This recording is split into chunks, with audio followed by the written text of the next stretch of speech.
When you find the deepest answer to the why, you actually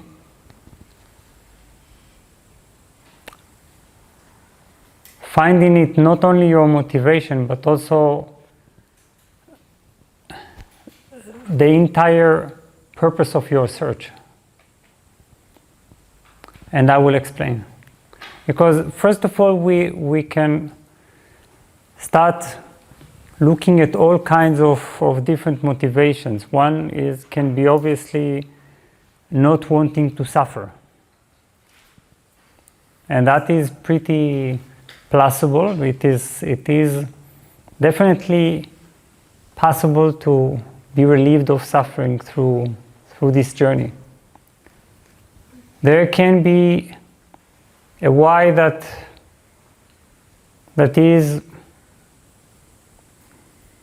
begins as a sort of intellectual curiosity, an interest in, I don't know, in Eastern teaching, so something like that. There can be the reason of some ego image, wanting to be all powerful and thinking that through, I don't know, some enlightenment there will be a sort of a perfect ego boost. You feel like on the top of the world. and that makes the ego feel inflated. All these reasons, all these drives, and others, they actually last very, very shortly. They cannot withstand or keep fueling the spiritual journey.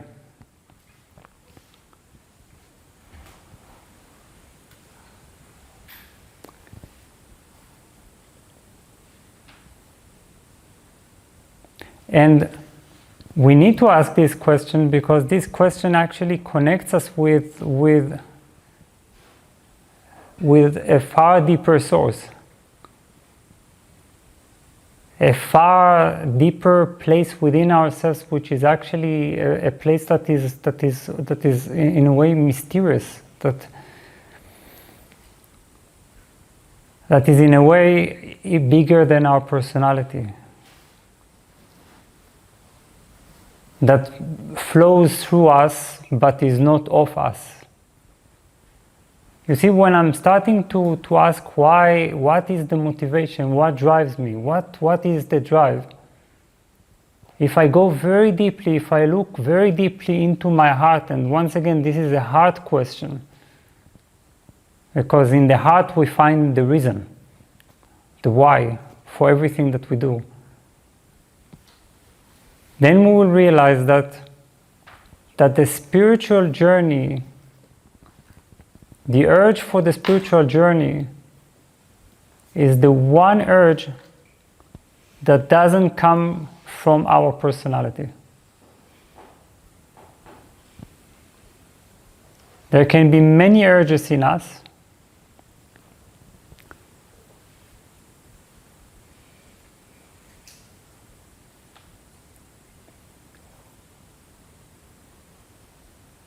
but this one, its source, if you try to follow it to its root,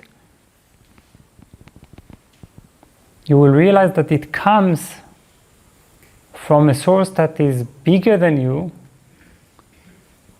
that moves through you,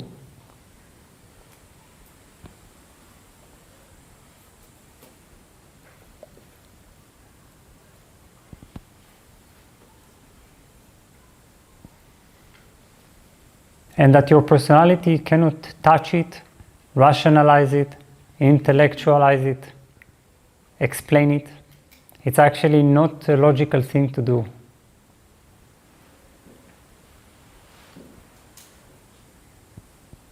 Because it's something that transcends reason.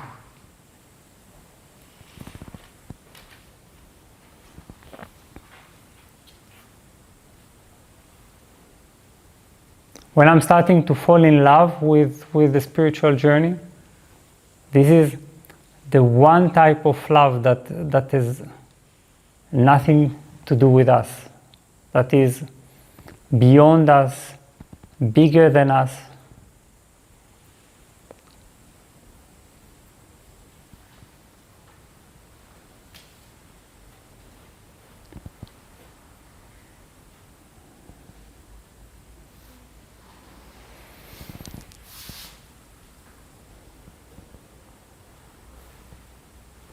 And then you need to ask, so what is this thing that is searching in me?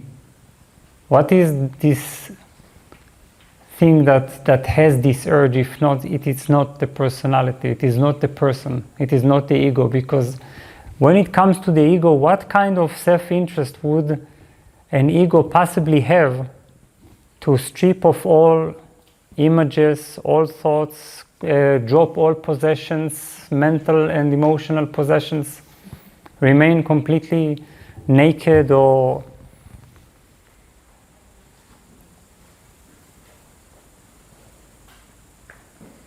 free from any ego identification? You see, it doesn't make sense that the ego would want to be free from the ego. The drive is the very opposite, and it's the one drive that the ego cannot really touch. You can strip off all kinds of other motivations along the way, but if you have purified your motivation, you have remained with the one thing that was moving you, you will find that it is a very mysterious force.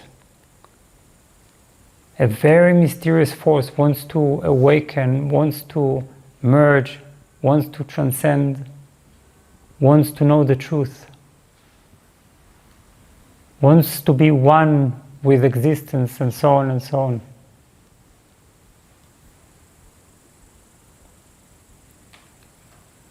And when you're asking, okay, so what is this? Who can be this one that wants to awaken, wants to transcend, wants to transform, wants to merge?